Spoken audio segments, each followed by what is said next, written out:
Hello friends, welcome to Devbhoomi craze education. Friends, आज हम यहाँ पे अध्ययन करेंगे। यहाँ पे जो सीटेट का पेपर होगा उसके लिए यहाँ पे मैंने कुछ पहले वाले क्वेश्चंस लिए हुए हैं और ये क्वेश्चन जो है एमसीक्यू बेस पे क्वेश्चन है। और यहाँ पे फ्रेंड्स, ये जो क्वेश्चन है विकलांग तथा अधिगम अशक्तता, तो यहाँ पे जो भी क्वेश्चन बनेंगे ये सीटेट में या यूटेट में हमें देखने को मिलेंगे। जो अभी यूटेट का पेपर होने वाला है 29 सितंबर को। तो यहाँ पे सबसे पहला क्वेश्चन है, ऐसे बालक जिनमें ऐसा शारीरिक दोष होता है जो किसी भी रूप में उसे साधारण क्रियाओं में भाग लेने से रोकता है या सीमित रखता है, विकलांग बालकों के संदर्भ में यह कथन किस मनोवैज्ञानिक का है? तो यह कथन किसके द्वारा दिया गया है, तो ये हमें बताना है। तो यहाँ पे हो जाएगा right answer option number 3। Crow and crow. Crow and crow के द्वारा कहा गया है कि ऐसे बालक जिनमें जो है शारीरिक दोष होता है और किसी रूप से उसे असाधारण क्रियाओं में भाग लेने से रोकता है तो या रखता है, तो उसे वैज्ञानिक बालकों में जो है यह कथन जो है क्रो एंड क्रो ने कहा। क्वेश्चन नंबर 2 है, अंग संचालन में दोषयुक्त छात्र को किस प्रकार की समस्या होती है? तो क्वेश्चन नंबर 3 का राइट आंसर हो जाएगा लिखने की समस्या। अंग संचालन में दोषयुक्त छात्रों को जो है लिखने की समस्या होती है। नेक्स्ट क्वेश्चन, राष्ट्रीय दृष्टि बाधितार्थ संस्थान NIVH स्थित है। जो राष्ट्रीय दृष्टि बाधितार्थ संस्थान है वो कहाँ है, हमें यहाँ पे बताना है। तो राइट आंसर हो जाएगा ऑप्शन नंबर 3, देहरादून में है, राजपुर रोड पे। नेक्स्ट क्वेश्चन, दृष्टि दोषयुक्त छात्रों को शिक्षा दी जानी चाहिए। तो दृष्टि दोषयुक्त छात्रों को किस प्रकार की शिक्षा देनी चाहिए? तो उन्हें देनी चाहिए, उन्हें समावेशी शिक्षा के अंतर्गत सभी सामान्य बच्चों के साथ शिक्षा दी जानी चाहिए। क्वेश्चन नंबर 5, कक्षा 5 के न्यून दृष्टि वाले बच्चे को, तो कक्षा 5 का जो है न्यून दृष्टि वाले बच्चे को किस जो है कक्षा में सामान्य रूप से व्यवहार करना चाहिए एवं ऑडियो सीडी के द्वारा सहायता प्रदान करनी चाहिए। क्वेश्चन नंबर 6 देख लेते हैं। क्वेश्चन नंबर 6 है यहाँ पे, निम्न में से कौन सा कारण श्रवण दोष का कारण है? तो कौन सा कारण श्रवण दोष का कारण है? कान की बनावट में दोष, कानों का अक्सर बहते रहना, कानों में दर्द की शिकायत रहना। तो यह है ऑप्शन नंबर 4, उपरोक्त सभी। मानसिक रूप से विकलांग बालकों की पहचान होती है। तो जो विकलांग बालक होते हैं उनकी क्या पहचान होती है, तो यह हमें बताना है। बुद्धि लब्धि का कम होना जो है विकलांग बालकों की पहचान होती है। प्रिया एक मानसिक रूप से विकलांग बालिका है, उसकी क्या समस्याएं हो सकती हैं? तो क्या समस्याएं उसकी हो सकती हैं? क्वेश्चन नंबर 8 का, तो आत्मविश्वास में कमी होगी, सीमित बातचीत करना और स्वयं के कार्यों में कठिनाई महसूस करना। तो उपरोक्त सभी। नेक्स्ट क्वेश्चन, शारीरिक मानसिक रूप से विकलांग बालकों की शिक्षा की व्यवस्था के बारे में दिए कथनों में क्या सही है? तो क्वेश्चन नंबर 9 का राइट आंसर हमें यहाँ पे बताना है। तो ऑप्शन नंबर 4 यहाँ पे राइट हो जाएगा। विकलांगता दूर करने में अध्यापक, माता पिता एवं अभिभावक की प्रमुख भूमिका होनी चाहिए। क्वेश्चन नंबर 10 कर लेते हैं। निम्नलिखित में से मौखिक रूप से सीखने की अशक्तता कौन सी है? क्वेश्चन नंबर 10 का राइट आंसर है ऑप्शन नंबर 3, अफेजिया। अफेजिया जो है मौखिक रूप से सीखने की असक्ता है। क्वेश्चन नंबर 11, मस्तिष्क में क्षति के कारण बातचीत करने में आंशिक या पूर्णतः अक्षमता को कहते हैं। तो यह क्या कहते हैं? डिस्फेजिया। डिस्फेजिया के कारण जो है बातचीत करने में आंशिक या पूर्णतः अक्षमता होती है। नेक्स्ट क्वेश्चन, डैश मस्तिष्क की संरचना तथा कृतियों में विभेद का परिणाम होता है। तो क्वेश्चन नंबर 12 का राइट आंसर है ऑप्शन नंबर 3, डिसलेक्सिया। डिसलेक्सिया के कारण जो है यहाँ पे वर्ड्स को सो पढ़ेंगे और यानी वर्ड को जो है उल्टा सीधा पढ़ लेंगे। क्वेश्चन नंबर 13, यदि एक बच्चा 16 को 61 लिखता है तथा 6 और D के मध्य अंतर नहीं कर पाता है तो यह है। तो क्वेश्चन नंबर 13 का राइट आंसर हो जाएगा ऑप्शन नंबर 3, मानसिक दोष। नेक्स्ट क्वेश्चन, डिस्ग्राफिया मुख्य रूप से क्या समस्या होती है? तो 14 का राइट आंसर है ऑप्शन नंबर 4, लिखने में जो है डिस्ग्राफिया की समस्या से बच्चा जो है वर्ड्स को सो लिखेगा और सो को वर्ड्स लिखेगा। डिस्प्रेक्सिया जो है एक बीमारी है जिसका संबंध है। तो डिस्प्रेक्सिया का संबंध किससे है? ये हो जाएगा ऑप्शन नंबर 2 से, तंत्रिका तंत्र से। मस्तिष्क के सेरेब्रम में क्षति होने के कारण कौन सी बीमारी होती है? तो अगर सेरेब्रम जो है अगर उसमें क्षति है तो उसके कारण जो बीमारी होती है वो है एलेक्सिया। नेक्स्ट क्वेश्चन, गणित को समझने की आवश्यकता है। गणित को समझने की आवश्यकता क्या है ये हमें बताना है। Question number 17। क्वेश्चन नंबर 17 का यहाँ पे जो राइट आंसर हो जाएगा option number 2, dyscalculia. Next question, question number 18, dysthymia क्या है? डिस्थीमिया क्या है? क्वेश्चन नंबर 18 देख लेते हैं। तो क्वेश्चन नंबर 18 का हो जाएगा गंभीर तनाव की अवस्था। डिस्थीमिया है गंभीर तनाव की आवश्यकता। क्वेश्चन नंबर 19, निम्न में से किसका संबंध भ्रम से है? तो भ्रम से किसका संबंध है? यह है डिस्मोर्फिया। डिस्मोर्फिया का संबंध जो है भ्रम से है। क्वेश्चन नंबर 20, ब्रेल लिपि तकनीकी का उपयोग निम्न में से किसके लिए होता है?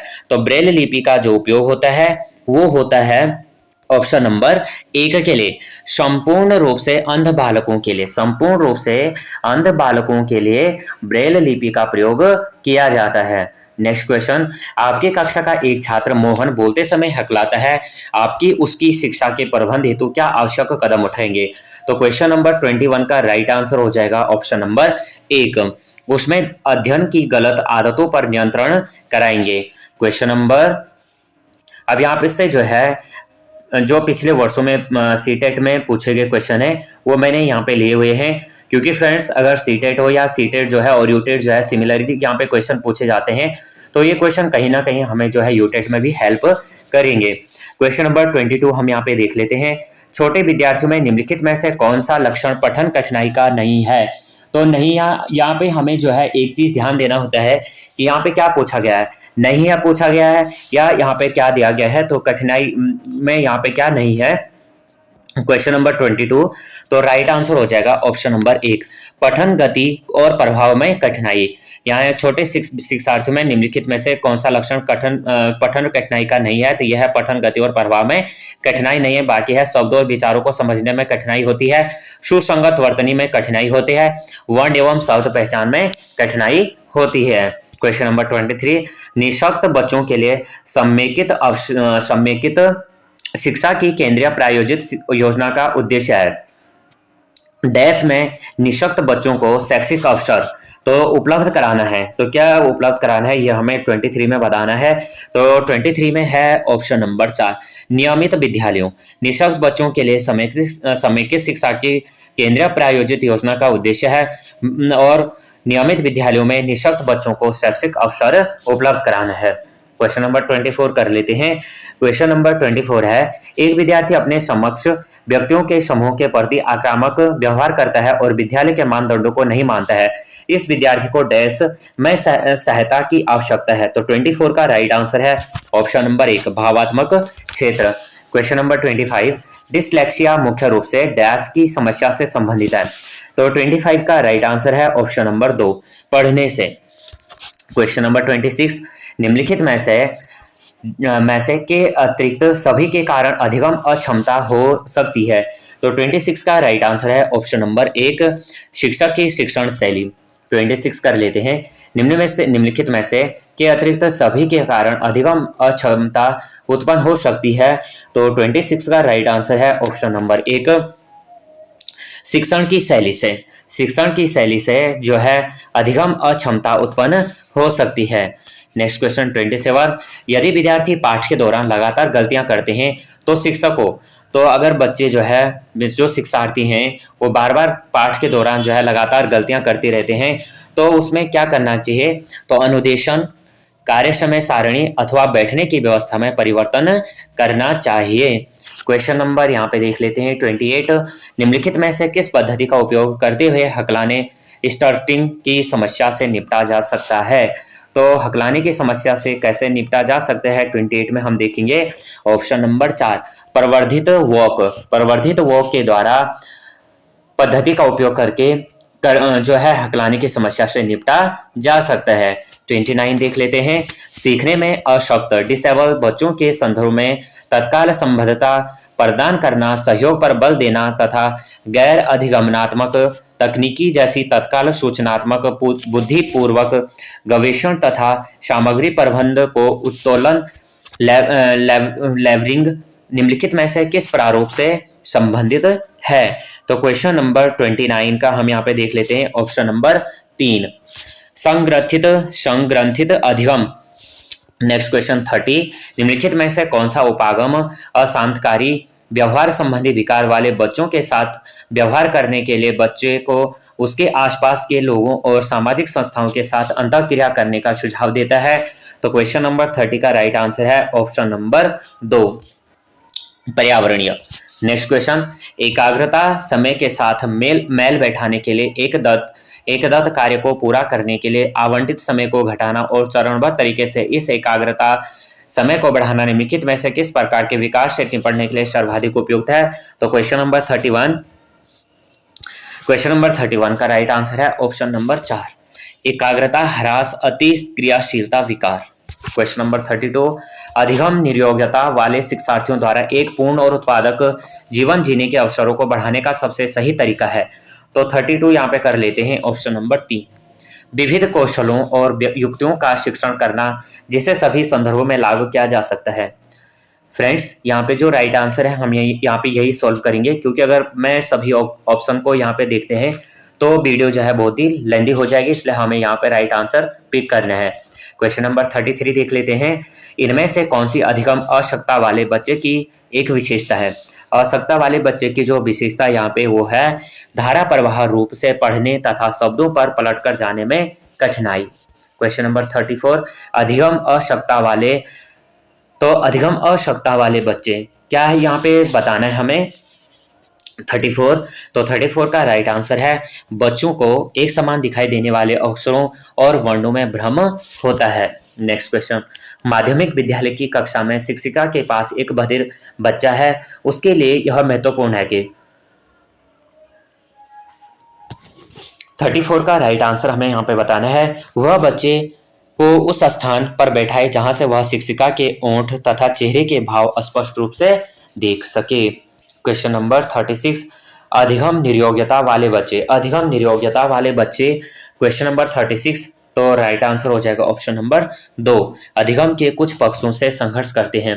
क्वेश्चन नंबर 37 कोई शिक्षिका अपनी कक्षा में फर्नीचर की तीखी धार वाले किनारों को रुई से ढका रखे को कहती है और छो तथा अनुभव करो वाले सूचना पटों को उपयोग करने को कहती है। वह किस वर्ग के विशेष शिक्षार्थियों की आवश्यकता पूर्ति करने का प्रयास कर रही है? क्वेश्चन नंबर 37 तो राइट आंसर है दृष्टि विकलांग शिक्षार्थी। दिव्यांगजन अधिकार अधिनियम वर्ष में लागू किया गया है, तो 38 का राइट आंसर है ऑप्शन नंबर 3 2016 में जो है दिव्यांगजन अधिकार अधिनियम वर्ष 2016 में लागू किया गया है। 39 दृश्य रूप से बाधित विद्यार्थियों के साथ कार्य करते समय एक शिक्षिका को किस प्रकार के अनुकूलन करने चाहिए? तो 39 का राइट आंसर है ऑप्शन नंबर 2 स्पष्ट रूप से बोलना तथा छूकर महसूस करने वाली सामग्रियों का अधिक मात्रा में प्रयोग करना।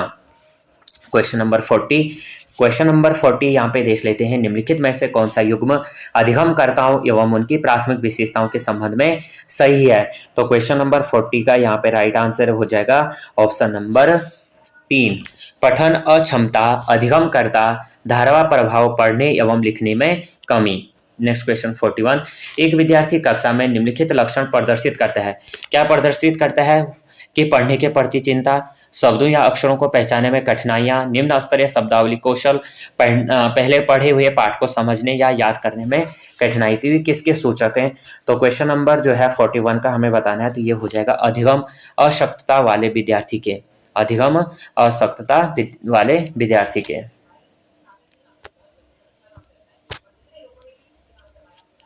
नेक्स्ट क्वेश्चन नंबर 42 में हम देख लेते हैं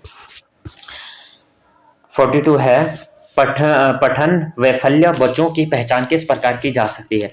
तो किस प्रकार से इस तरह के बच्चों की जो है पहचान की जा सकती है? उनके पढ़ने और लिखने की कौशलता के विश्लेषण से। 43 आंशिक दृष्टि वाले विद्यार्थियों के लिए निम्नलिखित में से कौन सी अधिगम सामग्री उपयुक्त नहीं है? 43 का राइट आंसर कर लेते हैं ऑप्शन नंबर 2 छोटी मुद्रण वाली कार्यशीट। आंशिक दृष्टि वाले जो है विद्यार्थियों के लिए निम्नलिखित में से जो अधिगम सामग्री उपयुक्त नहीं है वो है छोटी मुद्रण वाली कार्यशीट। बाकी जो है बोलती पुस्तकें स्पष्ट या सूचना पट है, बड़े आकार में मुद्रित पुस्तकें हैं और त्रिविमीय नक्शे और चार्ट है। तो त्रिविमीय नक्शे चार्ट जो है सभी के लिए बहुत ही महत्वपूर्ण होते हैं। अधिगम संबंधी का कठिनाई वह कठिनाई है जिसमें क्रम देर तक ध्यान केंद्रित हो पाए। तो 44 का यहाँ पे राइट आंसर हमें बताना है, तो ये हो जाएगा अवधान न्यूनता अति क्रियाशीलता विकार।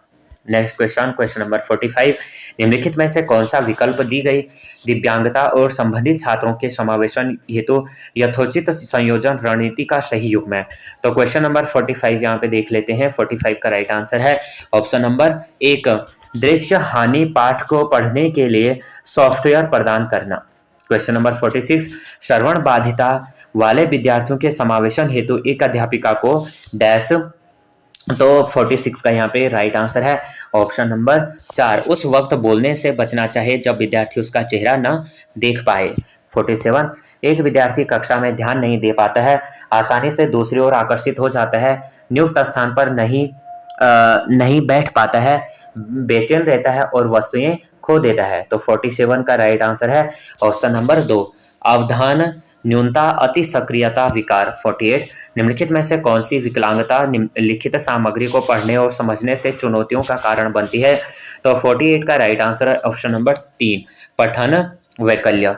49, निम्नलिखित में से कौन सा विकल्प दी गई दिव्यांगता और संबंधित छात्रों के समावेशन हेतु यथोचित संयोजन रणनीति का सही युग्म है। 49, तो 49 का राइट आंसर है यहाँ पे ऑप्शन नंबर 1, गतिमान दिव्यांगता भूतल पर कक्षाओं का प्रावधान। तो राइट आंसर है ऑप्शन नंबर 1। फ्रेंड्स, हमने यहाँ पे जो है 49 क्वेश्चन किए और 49 क्वेश्चन जो है, ये क्वेश्चन जो है वैसे तो यहाँ पे जो क्वेश्चन है ऑलमोस्ट क्वेश्चन ये सीटेट में पूछे गए हैं, लेकिन आप भी जानते हैं कि सीटेट और जो स्टेट एग्जाम होते हैं उनमें कोई भी डिफरेंस नहीं होता है। और अभी जो 29 सितंबर को जो है यूटेट का पेपर है, तो वहाँ पे भी हमें ये क्वेश्चन जो है बहुत ही हेल्पफुल वहाँ पे भी होंगे, क्योंकि क्वेश्चन का पैटर्न इसी तरह का रहता है। भले क्वेश्चन जो है चेंज हो जाए लेकिन पैटर्न सेम रहता है। तो अगर आपको ये क्वेश्चन थोड़ा भी पसंद आते हैं तो प्लीज़ वीडियो को लाइक शेयर और सब्सक्राइब करना। और ये क्वेश्चन जो है अभी जो है दिसंबर में सीटेट का एग्जाम होगा, तो उसके लिए तो जो है बहुत ही महत्वपूर्ण क्वेश्चन होंगे। तो आप जो है ये वीडियो आप देख सकते हैं और आपको जो है बहुत ही हेल्पफुल यहाँ से मिलेगी। तो अगर आपने वीडियो को लाइक शेयर और सब्सक्राइब नहीं किया तो प्लीज़ वीडियो को लाइक शेयर और सब्सक्राइब करना। जय हिंद, जय भारत।